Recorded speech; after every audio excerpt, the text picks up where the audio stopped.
On the morning of June 14th, 2024, the body of 28-year-old Samantha Miller was found on the concrete pavement at the base of the Bellagio Hotel in Las Vegas. The woman died as a result of falling from the 15th floor. What should have been a happy start to married life turned into a tragedy, the true circumstances of which were known to only 4 people. 3 days before this event, a private Bombardier Global jet landed at Henderson Executive Airport in the suburbs of Las Vegas. There were 4 passengers on board. Damian Miller, a 34-year-old owner of a chain of pharmaceutical warehouses on the West Coast, flew to Sin City with his new wife, Samantha. The couple had gotten married just a week earlier in Santa Barbara, and this visit to Nevada was supposed to be the start of their honeymoon. Flying with the Millers were their close friends, Ryan Lewis, owner of a transportation and logistics company, and his wife, April, who worked in insurance. Damian and Ryan had been friends since college. Both came from families that had built successful businesses. Both had inherited their father's businesses and increased their capital. Their friendship was based on common interests, similar lifestyles, and mutual benefit. Ryan's business connections had often helped Damian solve logistical issues with medicine deliveries. April, Ryan's wife, fit naturally into this circle after their wedding 5 years ago. She was a practical woman who knew how to make small talk and not ask unnecessary questions. Samantha Miller, née Coles, entered Damian's life just 8 months ago.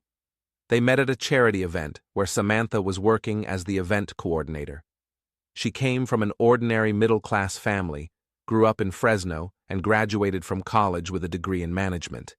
Before meeting Damian, her life was far from luxurious: a rented apartment, a modest salary, rare trips out of town. Meeting Damian changed everything. A whirlwind romance, a marriage proposal 6 months later, a wedding in one of California's most expensive hotels. Samantha quickly adapted to her new circumstances.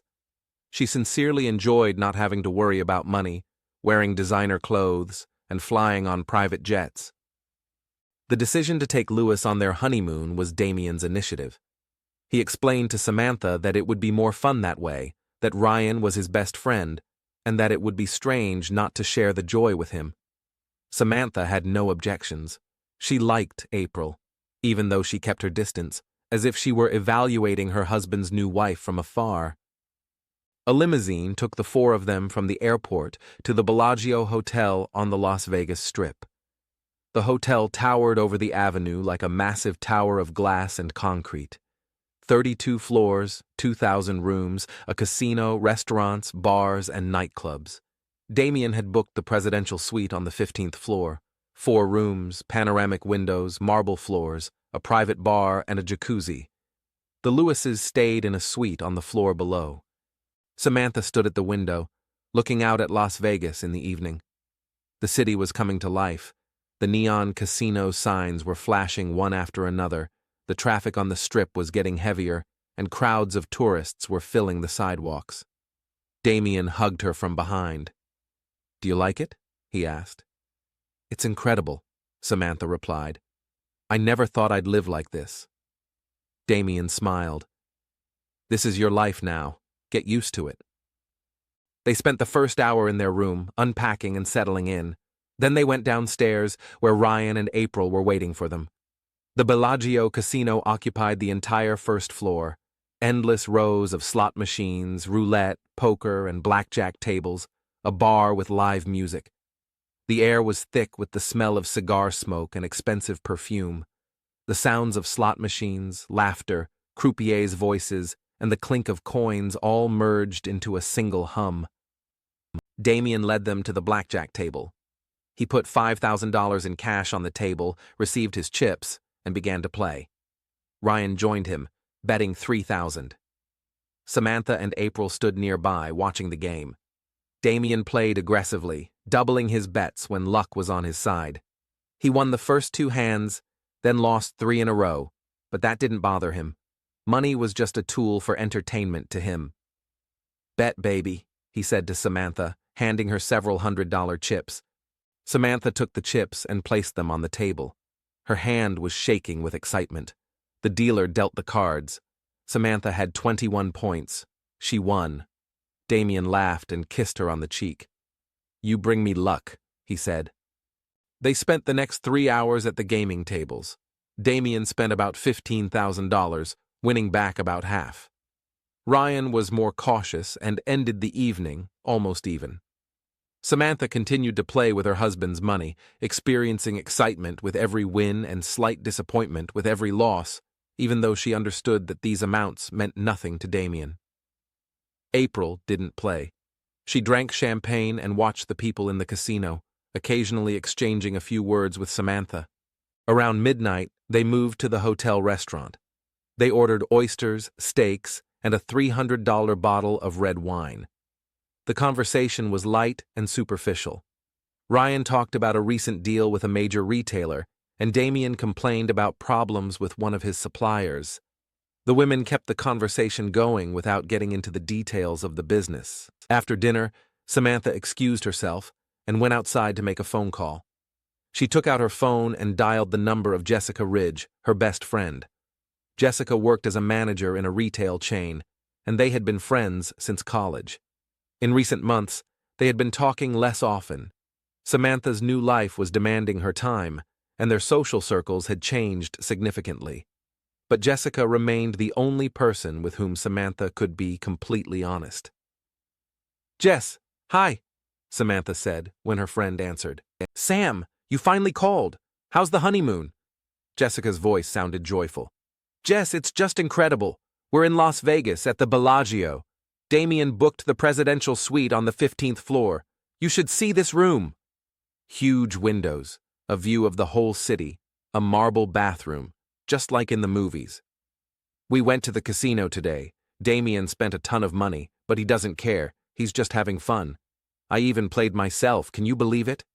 I won a few $100s playing blackjack." Jessica laughed. "Listen, it sounds like you're living a fairy tale. I'm so happy for you, Sam. Really, you deserve it." "I know. It still feels unreal." Samantha lowered her voice, even though there was no one around. "Sometimes I wake up and can't believe this is my life, that I'm married to someone like Damien. He's a real gentleman, you know. He takes care of me, gives me gifts, spoils me." His friends Ryan and April are here with us. They're rich too, but Ryan isn't as generous as Damien. April is a little cold, but overall she's normal. "Don't you miss the simple life?" Jessica asked, a hint of curiosity in her voice. Samantha thought for a second. "No," she replied honestly. "Not at all. I'm tired of living paycheck to paycheck, thinking about every dollar I spend. It's a different world, Jess, and I like it here." "Then enjoy every minute of it," Jessica said. "Will you call me when you get back?" "Of course I will. Love you, Jess." Samantha put her phone away and returned to the restaurant. Damien was paying the bill. They went up to their room around 2 in the morning. Samantha felt tired, but at the same time excited about the day she had had. She lay down on the huge bed with silk sheets, and Damien hugged her. The city outside the window continued its nightlife, but for Samantha, the day was over. She fell asleep happy, unaware that in 2 days her life would end on the concrete pavement at the foot of this hotel. Damien woke up to the vibration of his phone on the bedside table. He opened his eyes and reached for the device, trying not to wake Samantha. The name Bart Miller appeared on the screen. His older brother. Damien frowned as he looked at the clock. It was 8:30 in the morning. Bart lived in Chicago, where it was already 10:30. It was a strange time to call, especially considering that Bart knew about his younger brother's honeymoon.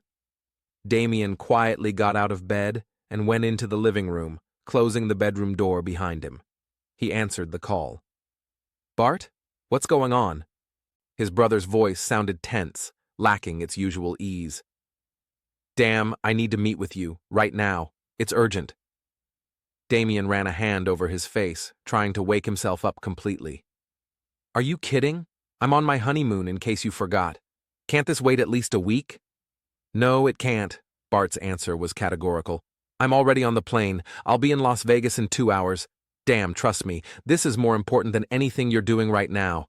Much more important." Damien felt the tension in his brother's voice transfer to him. Bart wasn't a man prone to dramatization. If he said it was important, then it was. He and Bart had always been close, despite the 4-year age difference. Bart wasn't just his older brother. He was his mentor, his business partner, the person whose opinion Damien trusted unconditionally.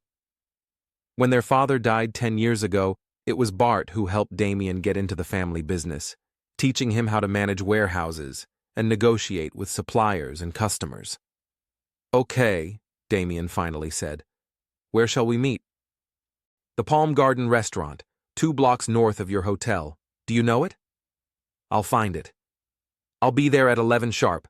Damn, the most important thing is not to tell Samantha I'm coming. Don't tell her anything at all. Tell her you're going for a walk or running errands. This is specifically for her." The last sentence made Damien freeze. He looked at the closed bedroom door. "What do you mean?" "I'll explain when I see you. Just do as I ask. It's critically important." Bart hung up without waiting for a response. Damien stood in the middle of the presidential suite's living room, holding the phone in his hand and trying to figure out what was going on. A bad feeling began to creep into his mind. Bart wouldn't interrupt his honeymoon for routine business matters, and he certainly wouldn't talk about Samantha in that tone. Damien returned to the bedroom. Samantha was still asleep, curled up under the blanket. He quietly got dressed, put on his jeans and shirt, took his wallet and room key card. He left a note on the nightstand. "Went for a walk around town. We'll be back soon. Love you. D." Las Vegas looked different in the morning than it did at night. The city seemed to be resting after yesterday's madness. The streets were almost empty, with only a few passers-by and cleaners collecting trash near the casinos. The neon signs faded in the sunlight, which seemed particularly merciless and bright here. Damien walked along the sidewalk, lost in thought. He tried to imagine what could have made Bart drop everything and fly here. Business problems? Unlikely. Bart handled those himself. Family troubles? But their family was small. Just him and Bart and their mother, who lived in California and enjoyed a comfortable retirement. That left only one possibility, something to do with Samantha. The Palm Garden restaurant was located in a small 2-story red brick building. It was a quiet establishment geared toward locals rather than tourists. The dining room was half empty. The waitress showed Damien to a table by the window. He ordered coffee and waited. The minutes dragged by agonizingly slowly. Damien looked out at the street, at the occasional passers-by, at the cars driving by. His thoughts raced chaotically. Maybe Bart had found out something compromising about Samantha's past? Some debts, dishonest deeds, hidden relationships? Damien tried to remember if Samantha had talked in detail about her life before they met. She had mentioned college in Fresno, her job as an event coordinator, a few ex-boyfriends, but nothing specific. He had never pressed her for details.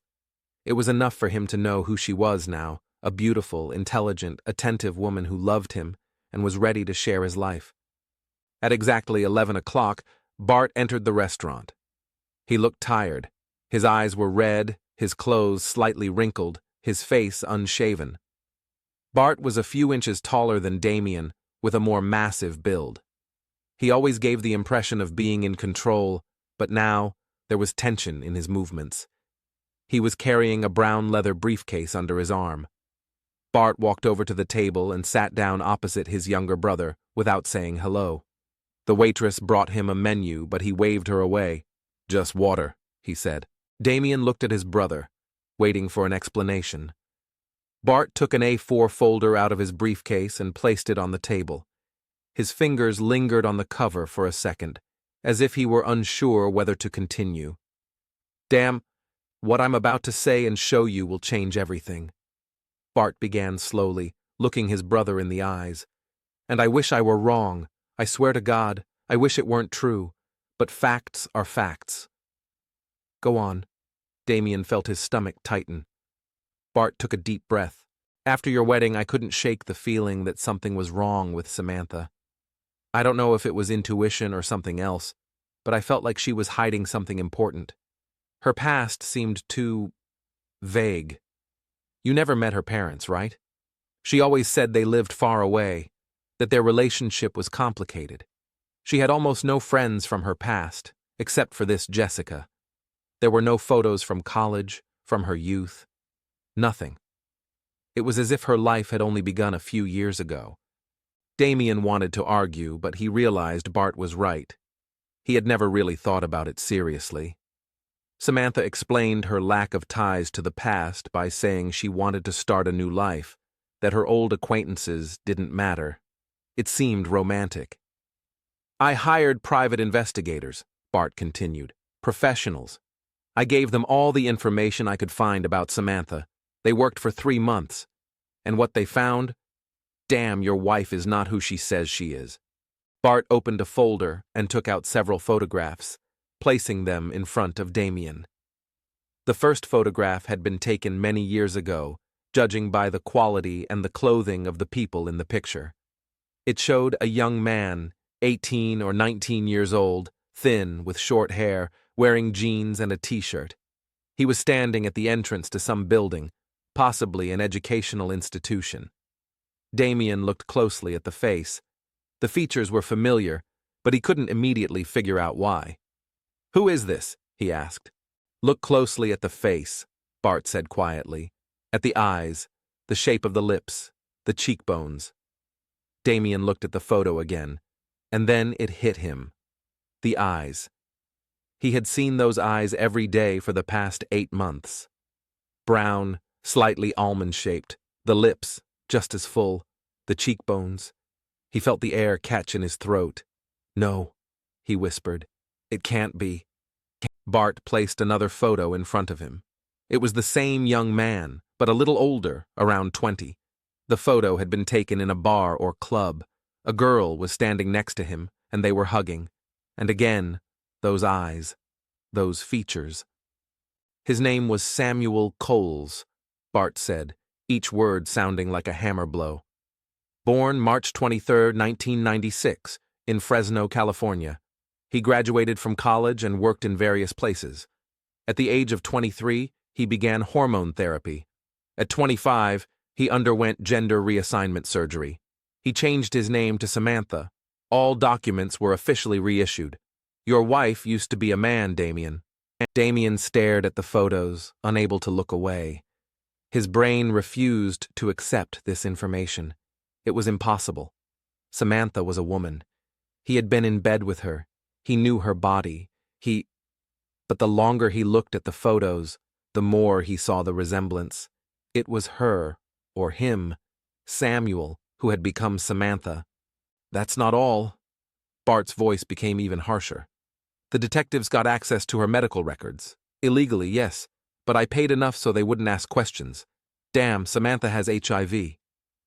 She was diagnosed 4 years ago. She's on antiretroviral therapy. Her viral load is under control, but the fact remains. She has HIV, and she never told you about it." Bart took the printouts of the medical documents out of the folder. Damien saw the stamps, the doctor's signatures, the dates of the tests. Everything looked genuine. His hands began to shake. He took a sip of water, but it brought no relief. His throat tightened, and his breathing became labored. Are you sure this isn't a mistake? Maybe it's someone else." Damien's voice was weak, almost pleading. Bart took out another document, a name change certificate certified by the California State Court. It listed the old name, Samuel James Coles, and the new name, Samantha Coles. The date was July 16, 2021. The Social Security number matched the one Damien had seen on Samantha's documents when they got married. "There's no mistake," Bart said. "I checked everything 3 times. It's her. Your wife hid her past and her diagnosis from you. She's been deceiving you from day one." Damien leaned back in his chair. His head was foggy. Fragments of memories flashed before his eyes. Their first meeting, their first kiss, the proposal, the wedding, the vows. "Till death do us part." She stood before him in a white dress, smiling, crying with happiness. And all this time she had been silent, hiding the truth, deceiving him. Rage began to rise from somewhere deep within him. Slowly, like lava, it filled his chest and rose to his throat. He clenched his fists so tightly that his knuckles turned white. "That bitch!" he hissed through clenched teeth. "That fucking bitch!" Bart watched his brother's reaction silently. He knew Damien well enough to understand what was going on inside him. Damien had always been a man of control, a man of order. He hated deception, hated it when someone played games with him. And now it turned out that the person closest to him, his wife, had deceived him in the most sophisticated way possible. "She endangered my life," Damien continued, his voice growing louder. "She slept with me knowing she was sick. She didn't tell me she was a man. She married me, took my name, my money, my lifestyle, and all the while she was lying to my face." Several restaurant patrons turned to look at his raised voice. Bart put his hand on his brother's shoulder. "Quiet, damn. I understand how you feel, but we need to think about what to do next. You can file for divorce. With evidence like this, any court will be on your side. You'll get back everything you gave her. She won't get a penny. You can even sue her for withholding information that affected your decision to marry her." Damien shook his head. Legal proceedings seemed too distant, too slow. Right now, he was consumed by rage. He thought about Samantha waking up in their room, reading his note, maybe smiling. She didn't know her secret had been revealed. She thought everything was going according to plan, that she was safe. "I have to talk to her," Damien said, getting up from the table. "Right now." Bart also got up, gathering the documents back into the folder. "I'll go with you," he said. "You shouldn't be alone with her." There was no telling how she would react when she realized everything had been exposed. They left the restaurant. The morning sun was blinding, but Damien didn't notice. He walked quickly back to the hotel, Bart following behind him, carrying the briefcase with the evidence. 2 blocks flew by unnoticed. They entered the lobby of the Bellagio, passed the casino, where the first players were already beginning to gather, and took the elevator to the 15th floor. Damien stopped at the door to his room. He placed his key card on the lock. The lock clicked. Damien pushed the door open and went inside, Bart following him. There was no one in the living room. The sound of running water came from the bedroom. Samantha was taking a shower. Damien walked over to the sofa and sat down, resting his head on his hands. His rage did not subside, but something else mixed with it. Pain, disappointment, a feeling of betrayal that gnawed at him from within. Bart stood by the window, looking at the city below, and said nothing. He knew that any words would be superfluous now. After a few minutes, the water stopped running. Sounds could be heard. Samantha was moving around the bedroom, getting dressed. Then the door opened, and she came out into the living room, tying the belt of her robe. Her hair was wet, and she had a smile on her face. She saw Damien, then noticed Bart at the window. The smile disappeared. "Damien? What's going on? Who is that?" she asked, alarm creeping into her voice. Damien looked up at her. His gaze was cold, hard, full of hatred. Samantha took a step back. "This is my brother Bart," Damien said slowly. "And he has something to show you, Samuel." Samantha turned pale. Her hand instinctively clutched the collar of her robe. She understood. In that moment, she knew it was over. Samantha stood in the doorway of the bedroom, still clutching the collar of her robe. Her face was pale, her eyes wide with fear. She looked at Damien, then at Bart, then back at her husband. For a few seconds, there was complete silence in the room. Then Samantha tried to speak, but her voice trembled. "Damien, I don't understand what you're talking about." "Shut up," Damien interrupted her. His voice was even, but it was filled with icy fury. "Don't try to keep lying. We know everything, absolutely everything." Bart opened his briefcase and took out a folder with photos and documents. He walked over to Samantha and handed her the photos. She took them with trembling hands. The first photo was of a young man at the entrance to the college. The second was of the same man in a bar. The third was medical documents with stamps and signatures. The fourth was a certificate of name change. Samantha looked at the photos, and tears began to roll down her cheeks. She sank to the floor right outside the bedroom door, still holding the photos in her hands. Her shoulders shook with silent sobs. "That's you, right?" Damien asked, his voice devoid of sympathy. "Samuel Coles, you were a man, and you have HIV." Samantha nodded without lifting her head. Her voice was barely audible. "Yes, that's me." Damien got up from the sofa and walked over to her. He stood over her, looking down, his fists clenched so tightly that his nails dug into his palms. "Why?" he asked quietly, but there was a threat in that quietness. "Why didn't you tell me?" "You knew I had a right to know. You knew I would never have married you if I had known the truth. Why did you keep quiet?" Samantha raised her head. Her face was covered in tears, mascara smeared under her eyes. "Because I was afraid of losing you," she whispered. "I met you, and you were everything I ever dreamed of.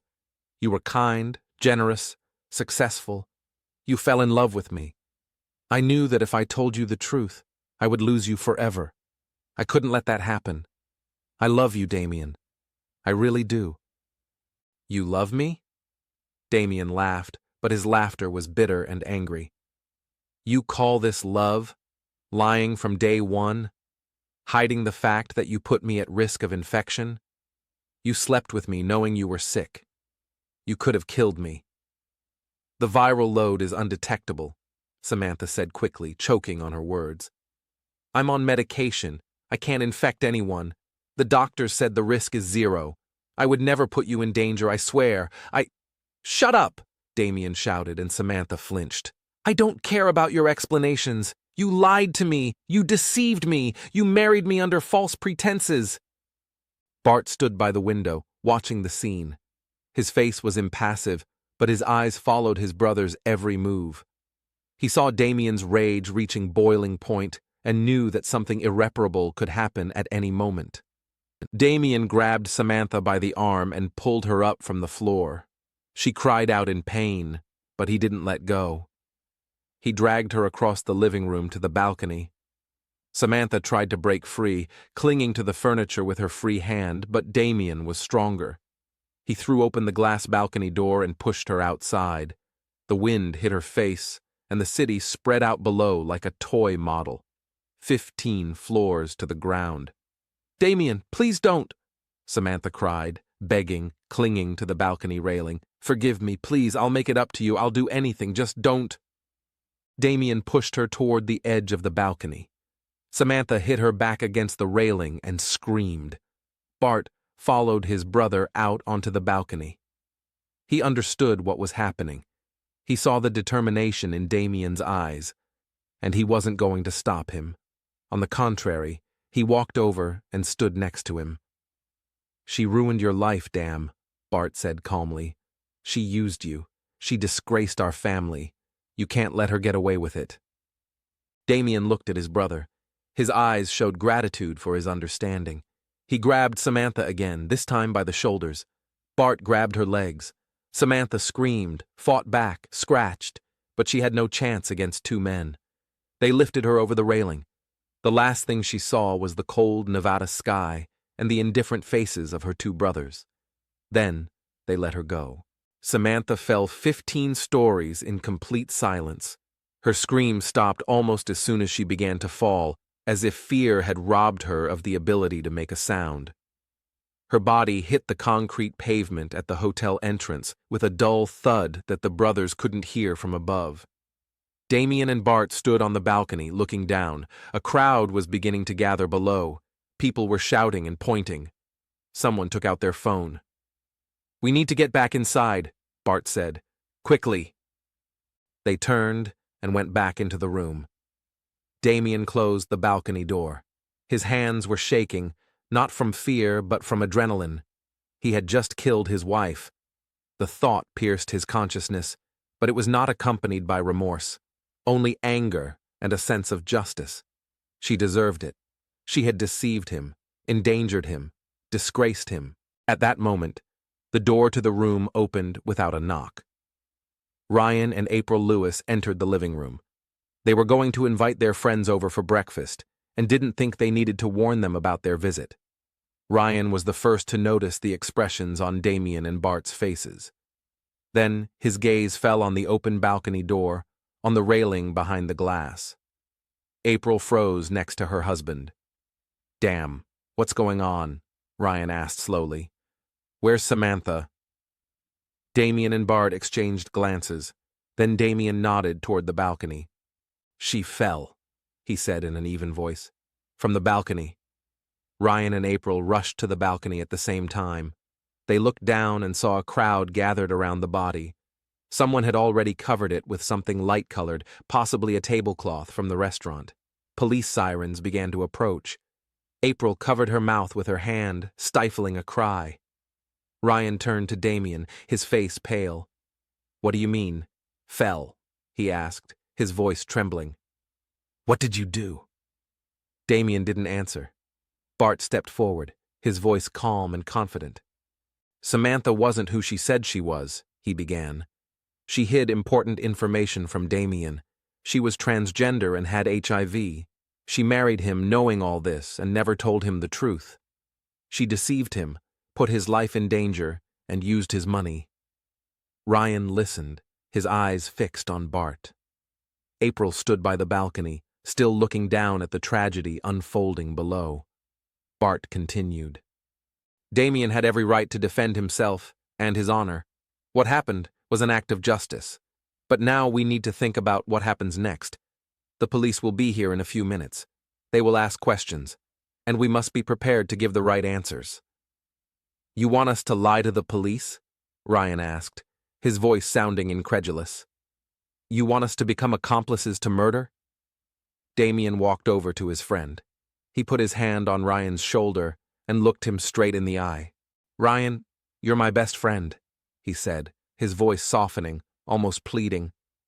"We've known each other for 15 years. You know I'm not a bad person. I didn't want it to turn out this way, but that woman ruined my life. She jeopardized everything I have. I can't afford to go to prison for defending myself. I need your help. I need you and April to help me." Ryan was silent. His gaze darted between Damien and Bart. April turned away from the balcony and walked over to her husband. She took his hand and whispered something quietly in his ear. Ryan nodded. "What do you want us to do?" he finally asked. Bart walked over to the table and placed the folder with Samantha's documents on it. "It's very simple," he said. "The police will decide that she did it herself. Samantha was depressed, perhaps because of her past, because of her illness. She couldn't handle the pressure of her new life. This morning, she was left alone in the room while Damien went for a walk. And then it happened. It's simple." "What about me?" Ryan asked. "What should April and I say?" "You were in your room all day," Bart replied. "You didn't see or hear anything. You only found out about what happened when the commotion started downstairs. You came up here to support your friend in a difficult moment. That's all." April nervously tugged at the sleeve of her blouse. "What about the cameras in the hotel?" she asked. "They'll see that Damien was here when it happened. They'll see that we were all here." Bart shook his head. "There are cameras in the hallways and elevators, but not inside the rooms, and not on the balconies. They won't see anything. At most, they'll see that Damien left in the morning and came back a couple of hours later. But that's normal.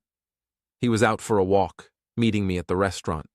We have a receipt from that restaurant, and there are witnesses who saw us there. That's our alibi. When we came back, Samantha was already dead. But we were there," Ryan said. "We saw it. We know the truth." Damien squeezed his friend's shoulder harder. "That's why I'm asking you to help me, Ryan. You're the only person besides Bart that I can trust. If you don't help me now, my life will be over.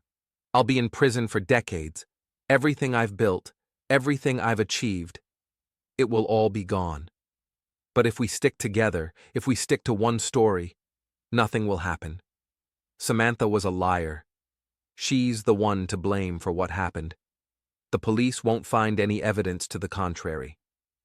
Ryan looked at his friend for a long time. Then he turned to April. She nodded to him almost imperceptibly. It was a sign of agreement. Ryan took a deep breath. "All right," he said. "We'll help you. But you have to understand that this puts us in a very dangerous position. If the truth comes out, we'll be accomplices. We'll go to prison with you." "The truth won't come out," Bart assured him, "if we all stick to the story, if no one talks, if we act as a team." They looked around the living room.